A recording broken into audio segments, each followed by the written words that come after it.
ओम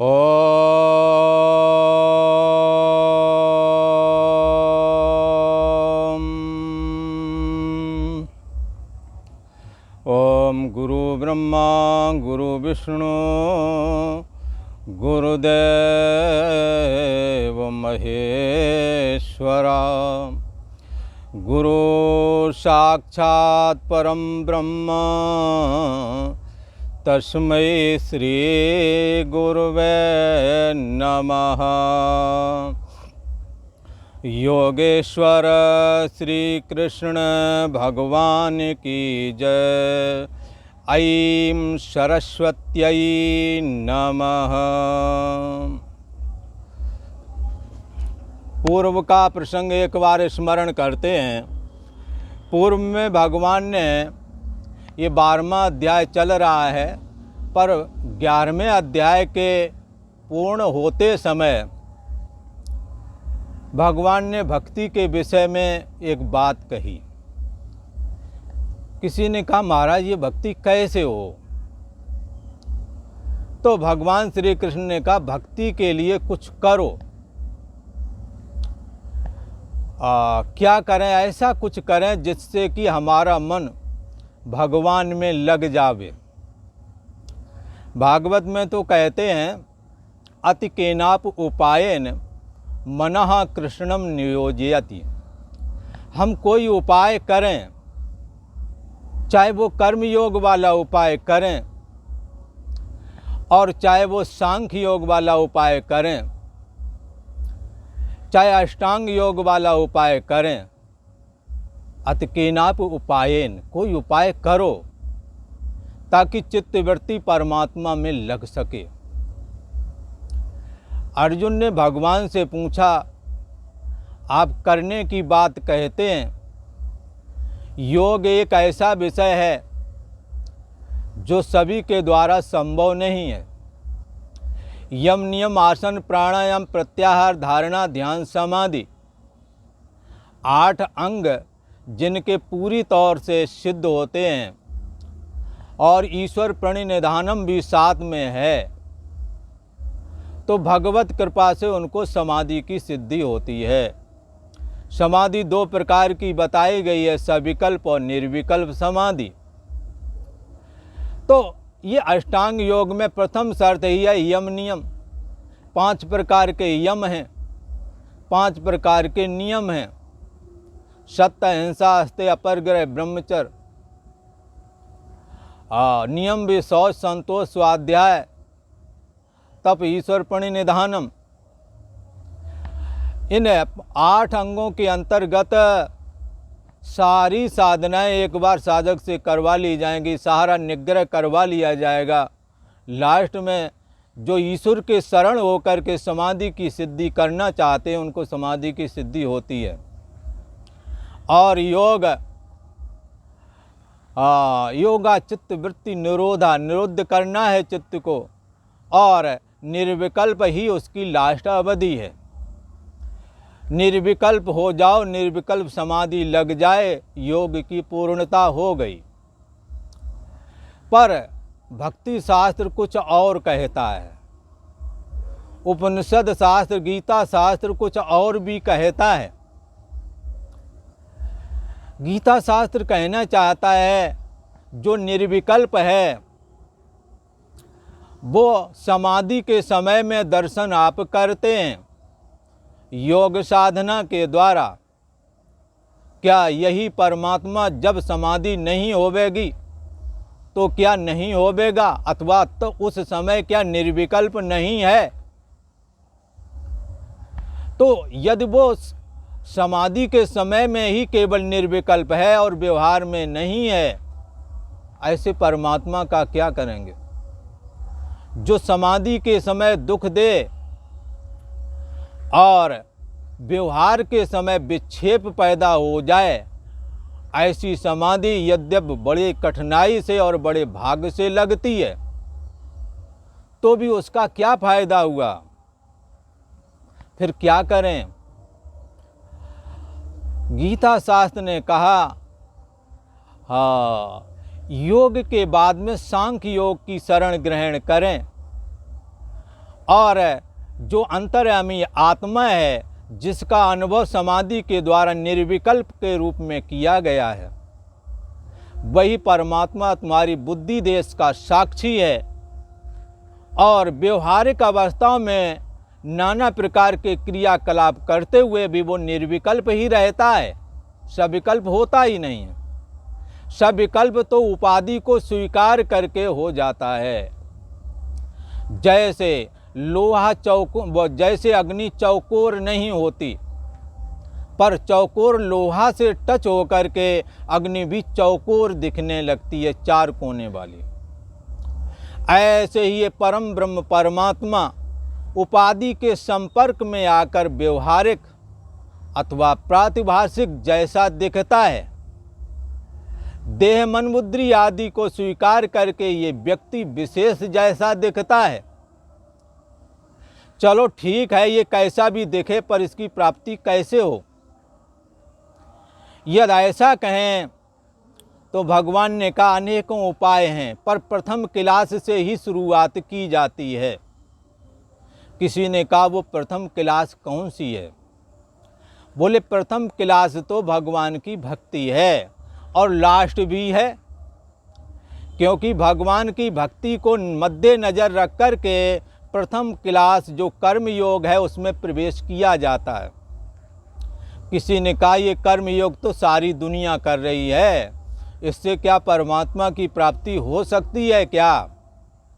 यदि ऐसा कोई कहे तो पहले कर्म योग का मतलब समझ लें। कर्म कहते कैसे हैं, फिर कर्म योग कैसे बन जाता है, इस पर हमें ध्यान देना चाहिए। तो शरीर वाणी और मन से होने वाली जो चेष्टा है उसका नाम है कर्म।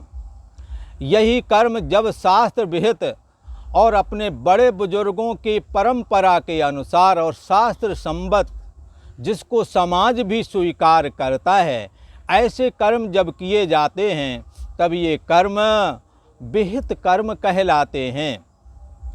इनको जब अपने आवश्यकता के अनुसार किया जाता है, जैसे हमने जॉब पकड़नी है तो पढ़ाई रूप क्रिया करेंगे, जैसे हमने कहीं जाना है तो बाइक आदि चलाना ये क्रिया करेंगे, जैसे हमने कुछ कमाना है व्यापार आदि की क्रिया करेंगे।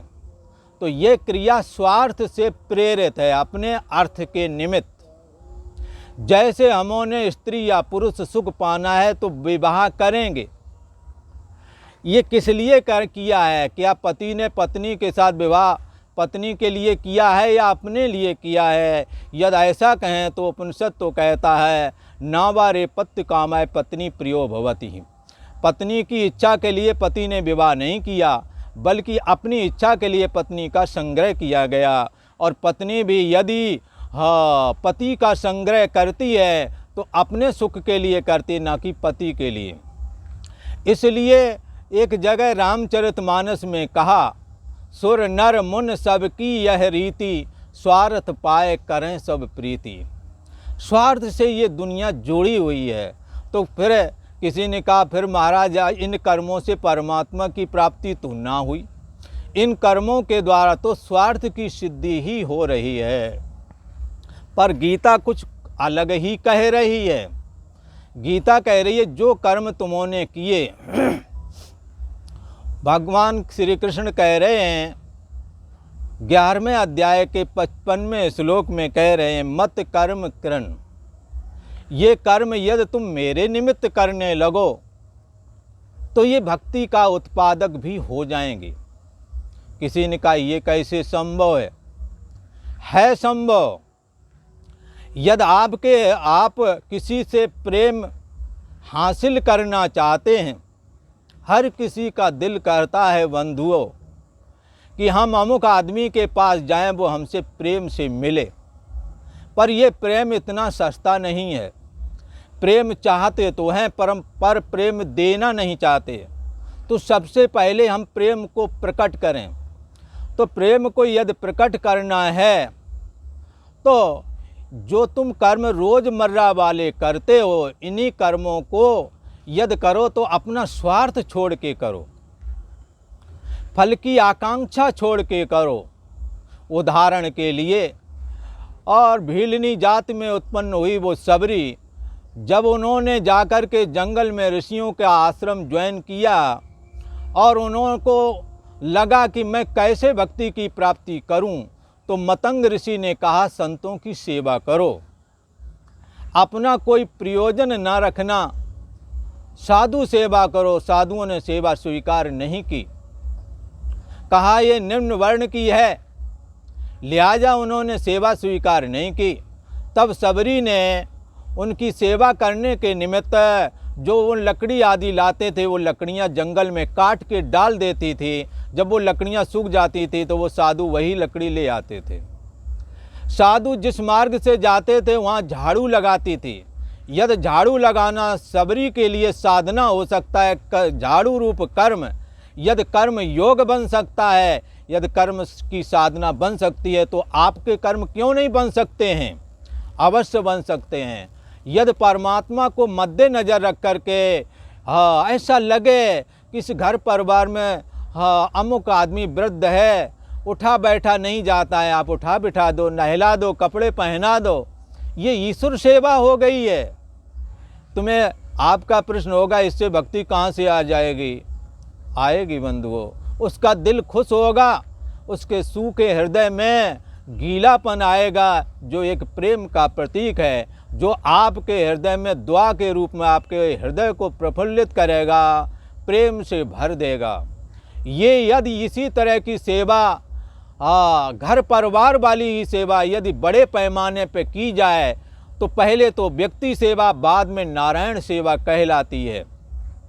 यदि इसी को भगवत अर्पण बुद्धि से किया जाए, भगवान इससे खुश होवेंगे, हम दूसरों के काम काज आ जावें, ऐसी भावना रख कर के जब कोई कर्म किया जाता है और बड़े पैमाने पर लंबे समय तक किया जाता है तो ये कर्म नहीं रह जाते, कर्म योग बन जाता है, कर्म ही पूजा है, ऐसा उनके जीवन में घटित होने लगता है। यही कर्म भगवान के लिए किए जाने वाले कर्म भी कहलाते हैं।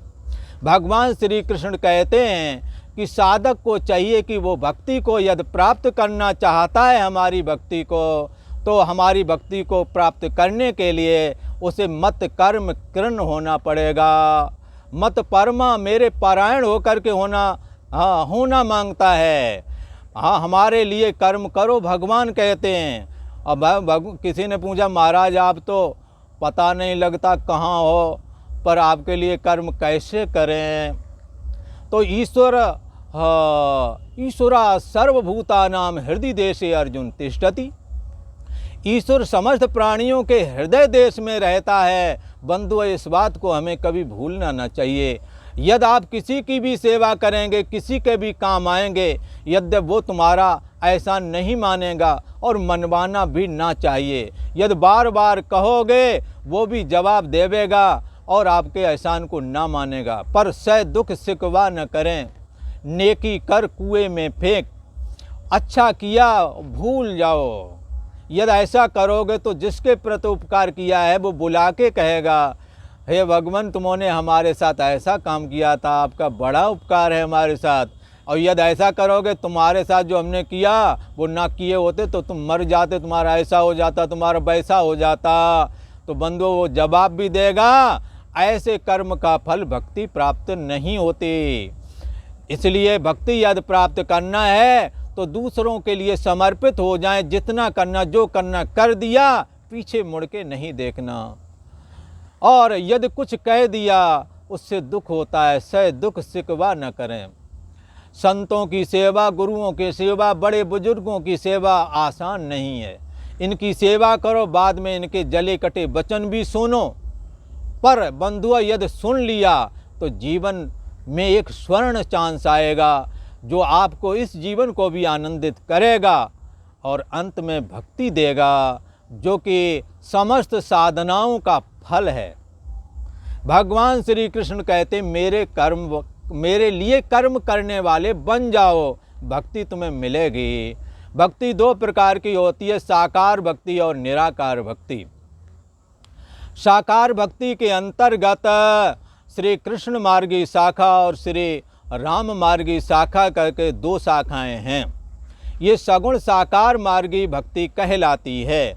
राम मार्गी शाखा और कृष्ण मार्गी शाखा के अंतर्गत ही शिव भक्ति, दुर्गा भक्ति, गणेश भक्ति और सूर्य भक्ति, ये पंचदेवों की भक्ति को भी स्वीकार कर लेना।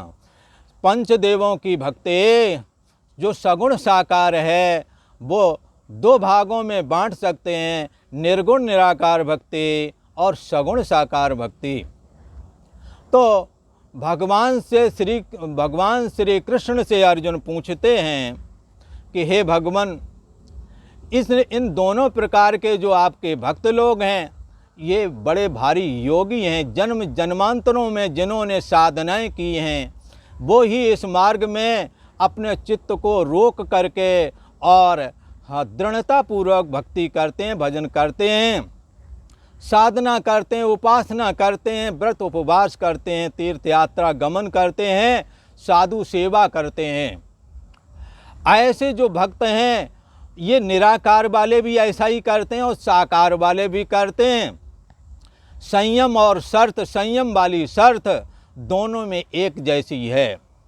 दोनों को गुरुओं की आवश्यकता होती है। गुरु दरबार में जाना, उपनिषद वाक्य का श्रवण करना, गीता शास्त्र का श्रवण करना दोनों में एक जैसा है। कर्णधार सतगुर दृढ़ नावा, दुर्लभ साज सुलभ कर पावा।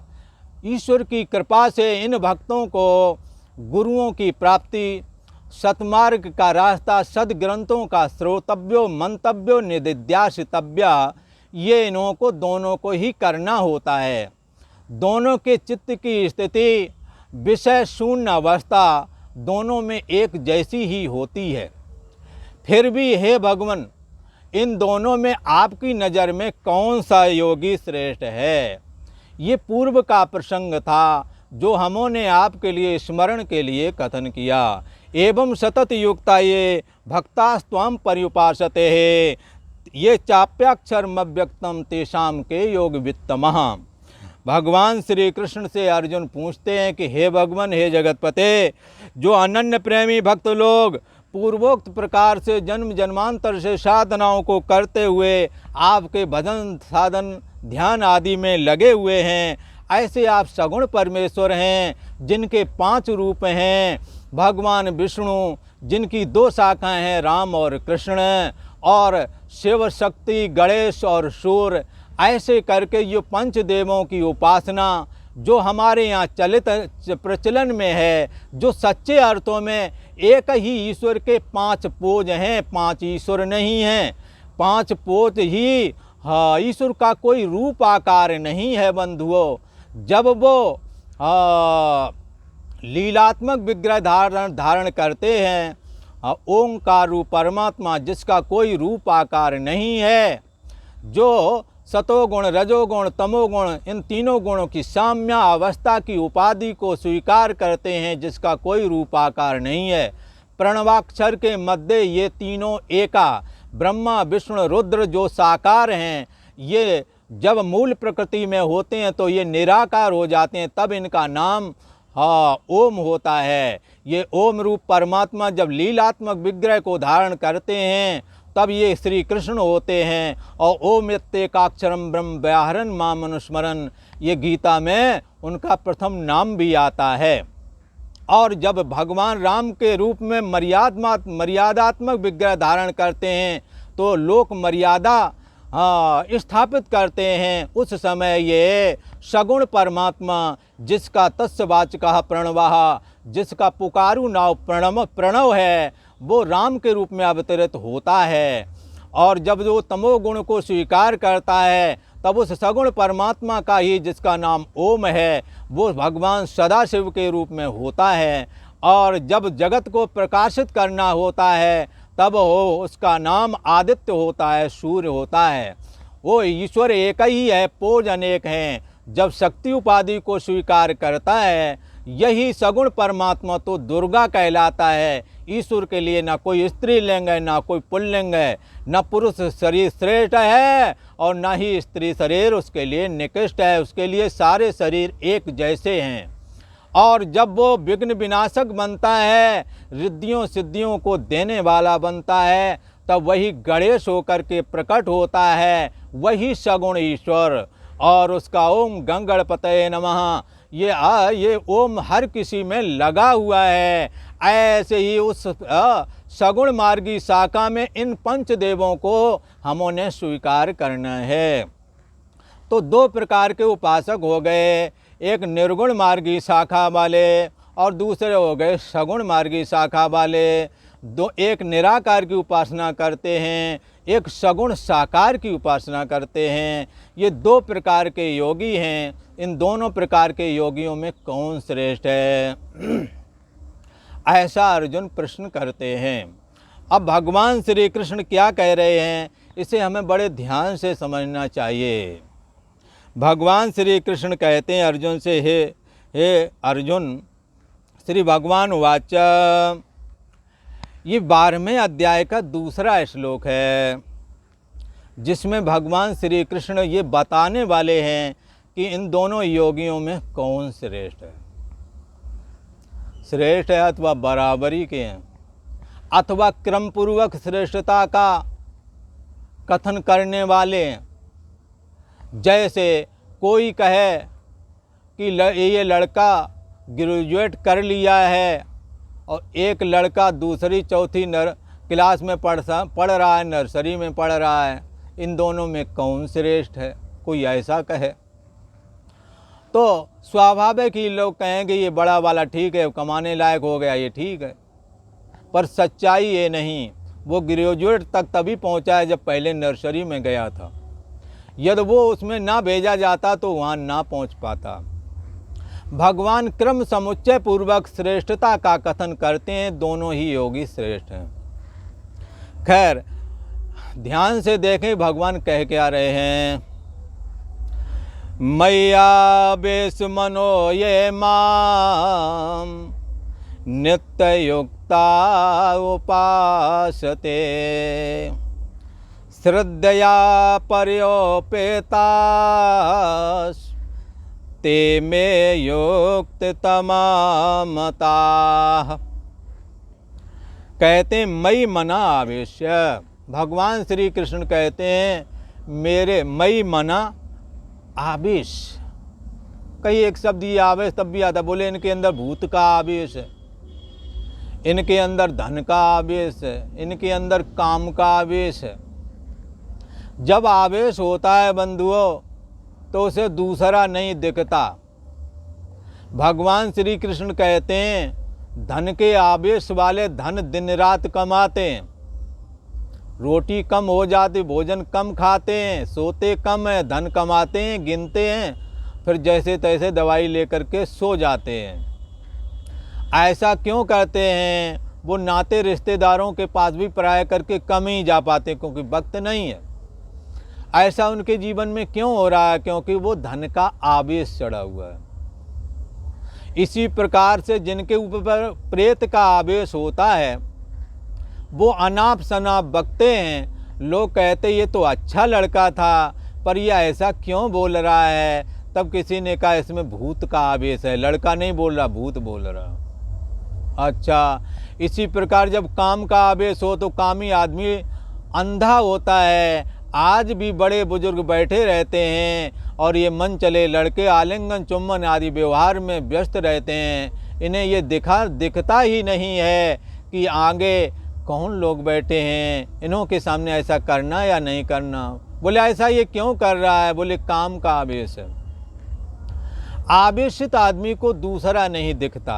भगवान श्री कृष्ण कहते हैं कि हे साधको, हे भक्तों, हे जिज्ञासु जनों, तुम्हें यदि मेरी प्राप्ति करना है तो इतना ही करो जितना तुम करके आए हो। जितना तुम्हें काम सताया तो तुम इतने एकाग्र थे कि तुम्हें दुनिया दिखनी बंद हो गई। क्रोध में आवेशित थे, अनाप शनाप बक गए, पता नहीं लगा। धन के आवेश में रिश्तेदार परिवारों को बालों को भी छोड़ दिया। इतना ही तुमने हमारे लिए मेहनत करनी है, इससे ज़्यादा तुम कर भी नहीं सकते हो। बस इतना ही करके दिखाओ और मैं तुम्हारे हृदय में आ जाऊंगा। भगवान श्री कृष्ण कहते हैं मई मना आवेश्य, मेरे में मन आवेशित होना चाहिए, लगा हुआ होना चाहिए।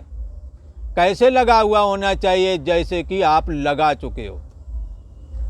सभी को लगाना आता है मन का, पर लगाना चाहते नहीं। सभी मेहनत करना जानते हैं, पर साधन भजन तपस्या के लिए मेहनत नहीं करना चाहते। भगवान श्री कृष्ण कहते हैं मई मना आवेश, मेरे में मन को आवेशित करो। जैसा काम के लिए आवेशित था, जैसे लोभ के लिए आवेशित थे तुम, जैसे प्रेत से आवेशित होकर अनाप शनाप बोल रहे थे, क्या तुम्हारी इतनी वृत्ति एकाग्रता पूर्वक मुझ में आवेशित हो चुकी है क्या? बस इतना ही करना, इससे ज़्यादा नहीं, इससे ज़्यादा कर भी नहीं सकते। और कैसा? नित्य युक्तः, निरंतर मेरे ध्यान में ऐसे यदि कोई लगा हुआ है तो मई मना आवेश नित्य युक्ता, ये परया सिद्ध उपेता। कहते हैं कि जो निरंतर मेरे भजन साधन में लगे हुए ये जो भक्त लोग हैं, परया श्रद्धया, परा श्रद्धि, अतिशय श्रद्धा। बोले महाराज अतिशय श्रद्धा कैसे करें, भगवान को तो देखा नहीं है। हाँ, श्रद्धा भी कैसी? परया श्रद्धा किसको कहते हैं महाराज? तो परा श्रद्धा उसे कहते हैं जहाँ पर संशय की गुंजाइश ना हो। उदाहरण के लिए नवविवाहित जोड़े एक दूसरे पर इतनी श्रद्धा करते हैं कि अपने पीछे वाले जीवन की गुण रहस्य की बातें भी बता देते हैं, पर फिर उन्हीं बातों को लेकर के कलह चालू हो जाती है, तलाक की ओर बढ़ जाते हैं। मतलब इतना विश्वास किया, अति विश्वास, कि जो नहीं बताना चाहिए वो भी बताया।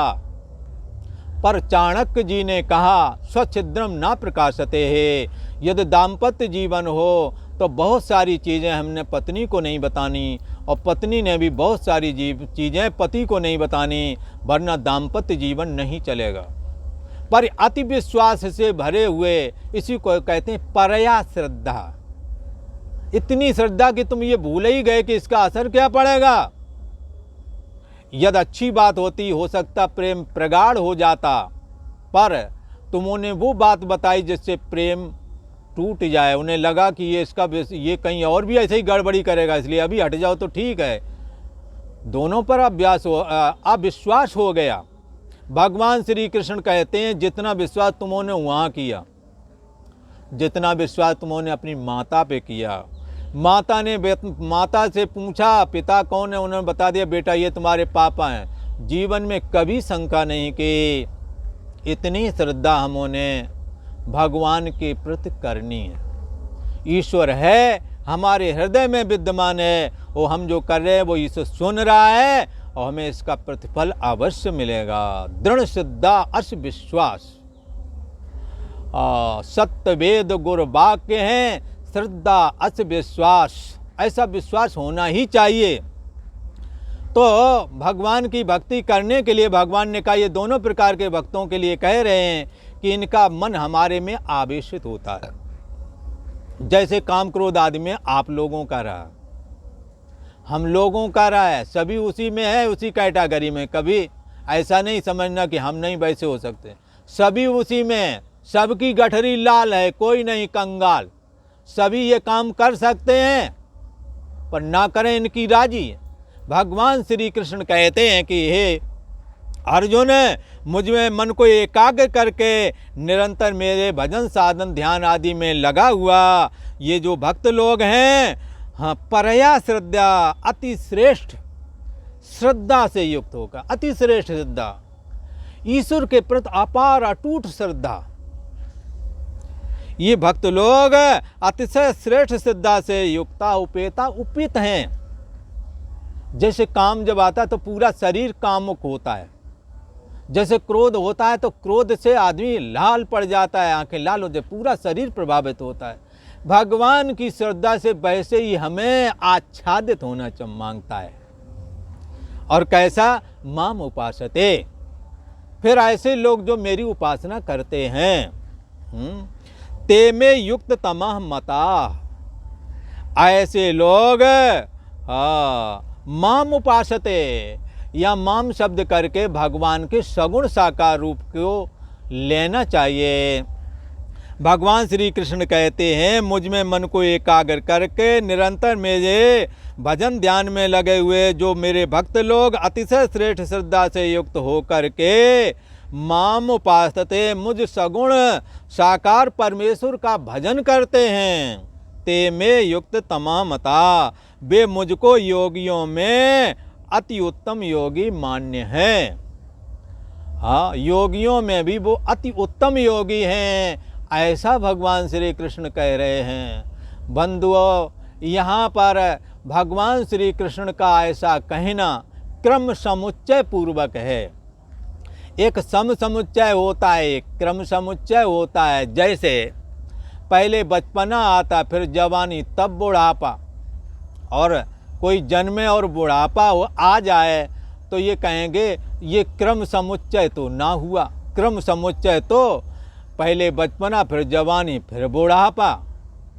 जैसे भगवान श्री कृष्ण के पुत्र प्रद्युम्न जवानी में प्रवेश कर गए, उन्हें बचपने से सीधा जवानी में रसायन क्रिया के द्वारा किसी ने प्रवेश कराया था संबरासुर का नाश करने के लिए।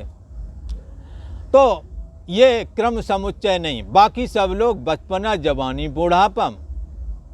इसी प्रकार से भगवान श्री कृष्ण कहते हैं कि मुझ में आवेशित मन वाले योगी तो दोनों ही होते हैं, और पर मेरे को ये सगुण साकार वाला ज़्यादा प्रिय है। हाँ, किसी ने पूछ लिया भगवान आप ऐसा बोल दो कि नहीं निर्गुण निराकार वाला ज़्यादा अच्छा है, तो इसमें क्या परेशानी है आपको? भगवान श्री कृष्ण ने कहा हमें तो परेशानी कुछ नहीं है, और निर्गुण निराकार वाला बुद्धि देश का साक्षी जो अंतर्यामी आत्मा है, जो हमारा अंतर्यामी स्वरूप है, हाँ, जिसमें मैं सदा विद्यमान रहता हूँ, वो लोग जो उपासना करते मेरी ही करते हैं और उसको जानने से मुक्त भी हो जाते हैं। हमारे इस रूप का दर्शन करें ना करें, पर उसको जान लें, कैवल्य निर्वाण सिद्ध हो जाता है उन्हों का। ये उसको कहते हैं निर्गुण निराकार की साधना। पर बंधुओं, वो उस साधना में तब पहुँचे हैं जब पहले किसी जन्म जन्मांतर में हमारे सगुण साकार रूप की उपासना की है। भगवान श्री हरि विष्णु की, भगवान श्री कृष्ण की उपासना किए बगैर कोई भी निराकार की उपासना में प्रवेश नहीं कर सकता। तो कोई कहेगा केवल भगवान श्री कृष्ण की। बंधुआ, ऐसा अर्थ तुमने नहीं लगाना। पंच देवों में ये ईश्वर के जो 5 देव रूप पोज हैं, जो 5 पोज हैं ना, शिव, विष्णु, दुर्गा, गणेश, सूर्य, और भगवान विष्णु के राम और कृष्ण, ये सबके लिए कहा गया है सगुण साकार। इन रूपों, इन 5 रूपों में जो आपकी इच्छा है, जो पोज पसंद आए, ईश्वर एक ही है। उसका नाम ओम है, तत्सवाच्य का प्रणवा तद जपा तद अर्थ भावनम। उसका नाम ओम है, उसके अर्थ की भावना करो, उसका जप करो। ये बात हाँ साफ साफ और क्लियर है। ओंकारे वेदम सर्वम, ओंकार ही सर्व रूप है, और उस ओंकार रूप परमात्मा ने साकार विग्रह धारण किए। सतोगुण से विष्णु हो गया, रजोगुण से ब्रह्मा हो गया, शक्ति से दुर्गा हो गया, विघ्न विनाशक की वजह से गणेश हो गया, उजाला देने की वजह से सूर्य हो गया, मर्यादा बांधनी थी राम बन गया, लीलात्मक विग्रह धारण करके भक्तजनों का उद्धार करना था कृष्ण हो गया। तो क्या है, ये सगुण साकार विग्रह हैं, सगुण साकार ईश्वर के पोज हैं, ईश्वर के ही रूप हैं। ईश्वर एक ही है, 5 तरह का ईश्वर नहीं हुआ, 5 प्रकार के पोज ईश्वर के हैं। जैसा देश काल उपस्थित होता है, सतोगुण, रजोगुण, तमोगुण आदि जैसा उपस्थित होता है, उसी अनुसार ईश्वर का पोज भी दिखने लगता है, और जगत के कल्याण के निमित्त वो साकार भी हो जाता है। जो कि सगुण निराकार था, वो सगुण साकार हो जाता है। ऐसा कहा भगवान श्री कृष्ण कहते, मई मना आवेश, मुझ में मन को एकाग्र करके नित्य निरंतर मेरे भजन ध्यान में लगे हुए ये भक्त लोग जो अतिशय श्रेष्ठ श्रद्धा से युक्त होकर के मुझ सगुण रूप परमात्मा का भजन करते हैं, वे मुझको योगियों में अति उत्तम योगी मान्य हैं। क्योंकि जो सगुण साकार की उपासना नहीं करता वो निर्गुण निराकार में प्रवेश नहीं कर सकता। फिर वो योग के द्वारा निर्गुण निराकार जो परमात्मा है, जिसके लिए कहा है निर्विकल्प समाधि, ये भी ईश्वर कृपा से ही प्राप्त होती है। जिन्होंने जन्मांतर में साधनाएं नहीं की वो इस निराकार परमात्मा जो कि निर्विकल्प है, ऐसी निर्विकल्प समाधि को उपलब्ध होना बड़ी कठिनाई से है, बड़ा कठिन पड़ता है। इसी प्रकार सांख्य में बुद्धि देश का जो साक्षी है, हाँ, ऐसा जो अंतरात्मा है ये निराकार है। इसकी प्राप्ति जन्मांतर में इन सगुण साकार ईश्वर के पोज जो भी तुम्हारी राजी है, जो तुम्हारा पसंद है, किसी एक की उपासना करो और उस उपासना का फल है परमात्मा की प्राप्ति, क्योंकि ईश्वर एक ही है। इसलिए जिन्होंने भगवान के ईश्वर के सगुण साकार विग्रह की उपासना नहीं की वो निर्गुण निराकार का महान योगी कभी नहीं बन सकता। इसीलिए भगवान श्री कृष्ण ने कहा ये दोनों ही योगी उत्तम हैं, पर यदि मुझसे पूछो तो मुझ सगुण साकार परमेश्वर की उपासना करने वाला योगियों में अति श्रेष्ठ उत्तम योगी है, ऐसा कहा। और आज इतना ही। ओम शांति शांति शांति।